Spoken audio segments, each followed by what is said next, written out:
Ladies and gentlemen, family and friends, scholars and dignitaries, welcome to another episode. Welcome to my world.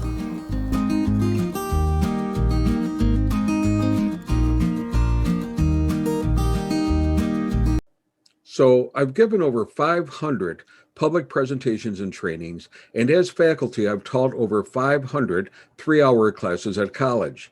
And I'd like to begin by getting everyone's undivided attention. Get them to really listen to you, to stay glued to you right from the very beginning. So I decided to try a scenario for one training where I make them angry.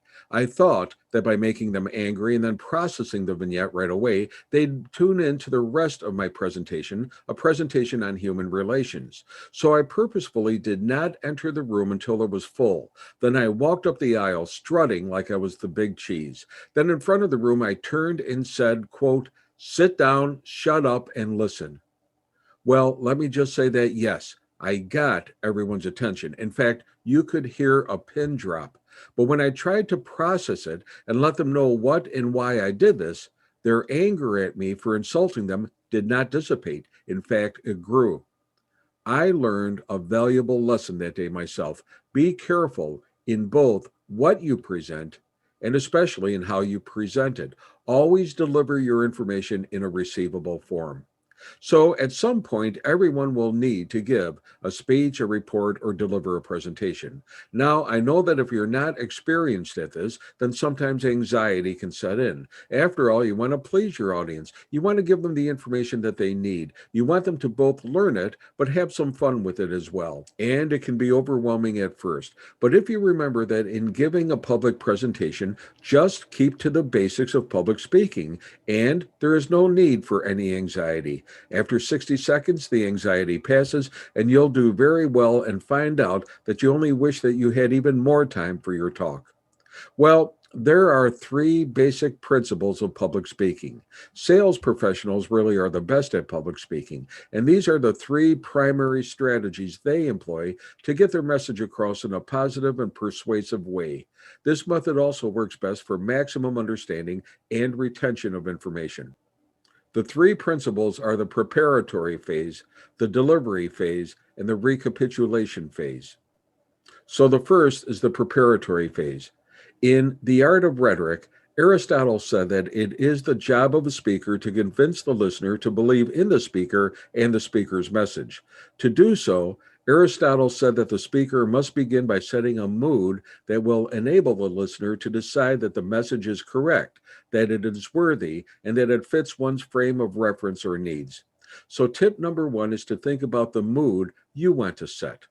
But here's the real trick to engage the audience on a personal level, on a level that they can relate to, on a level that makes them want to attend to every word you're saying.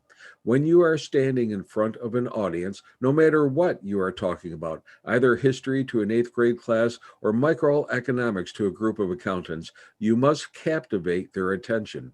And one tip to get their attention immediately is to use a prop.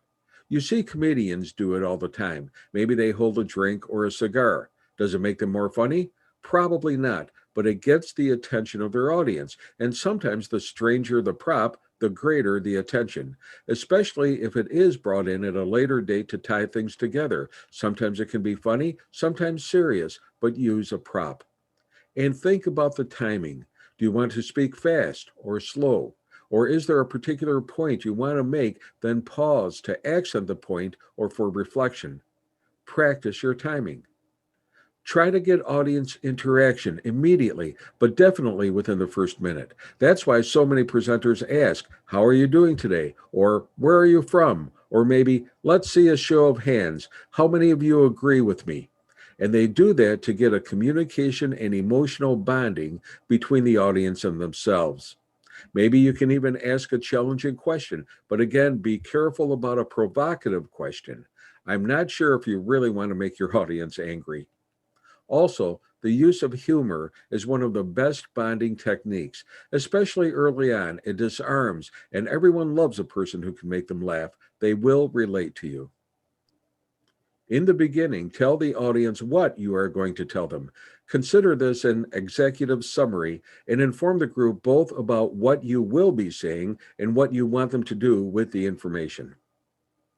The second phase is to deliver the message. Now you're ready to go into a story. Yes, you may have important information about climate change or a new pandemic, but rather than statistics, people need to hear it first in a story and one that makes your point. You see, logic doesn't move people, emotion does. And all the facts and statistics in the world won't make a person change their mind, but emotional persuasion comes from individual stories, from anecdotes. You can even have a message that's 100% accurate and 100% critical, but say it in the wrong way and people won't listen or won't care. It's not logical, but it's true.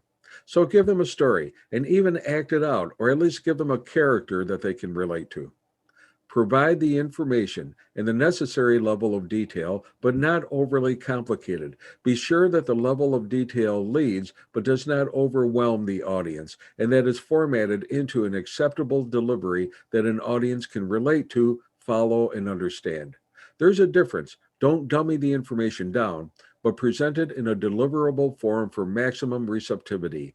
Think about the needs and characteristics of your audience. Third is the summary phase. Here, be sure to begin by giving them the nuggets you want them to take away. Give them at least 3 takeaways, but not too many, and try again to make them clear and poignant. And use a phrase, something like, "Isn't that what we want?" Again, for long term impact and recollection. And here, summarize and review the important points. Review the information you just delivered, and again, reiterate what the audience should do with this information. Use what we call, quote, planned redundancy. We said it, but we're saying it again. So these are the tips for effective and persuasive public speaking. Easy, right? Well, yes, but hold on, because there are 4 main challenges to effective public speaking to take into account. The first is self-confidence, and the way to overcome this is to speak with authority. Do not be overconfident to the point of being pretentious or elitist, but feel confident that as a speaker, one has something to offer to the audience. The second challenge is the proper content of information to be delivered. Be sure the content is prepared and organized, at least in an outline form of the information to be delivered. Dr. Ralph Smedley, founder of Toastmasters International, once said, quote, "The unprepared speaker has a right to be afraid. Come prepared." I was at a conference and I saw one man who was going to do a training and hadn't organized any content or notes as yet. He just walked in and winged it. But his training suffered for that. And secondly, the attendees did not get the full benefit of the information they deserved. Third is the anxiety factor. For some people, anxiety can be a great obstacle. Even professional speakers still have it after hundreds of public engagements. There are 2 factors to always remember. First, anxiety lessens as soon as the presentation begins. As one refocuses onto the subject matter, the anxiety normally dissipates, sometimes altogether. Second, anxiety levels lessen appreciatively as one does more speaking and naturally becomes more comfortable with speaking. The fourth challenge is the delivery. Anyone can stand in front of an audience and read a prepared speech. What a speaker needs, though, is to develop the presentation. The speaker needs to modify it to increase the listener's attention span, to prepare, write, and rewrite it to make it interesting and memorable. Give specific examples, interject humor, find different ways to make your point. This takes work. The delivery is as important as the content itself. Remember, practice makes perfect, and the best way to become proficient in public speaking is by doing it. Practice your presentation at least 5 times. Practice the timing. Become very comfortable with the material. If possible, tape or record the presentation and review it several times for improvement. Finally, seek assistance. There are self-help groups for public speaking, such as Toastmasters International. Toastmasters strives to help people become more competent in front of an audience. They now have nearly 250,000 members in 12,000 clubs all over the world, learning and practicing communication skills. And there are also public speaking courses at both local high schools and colleges. You know, public speaking doesn't have to be one of those necessary evils. You may actually grow to like it. Hey, be safe, be well, tell them the way it is, and may God bless.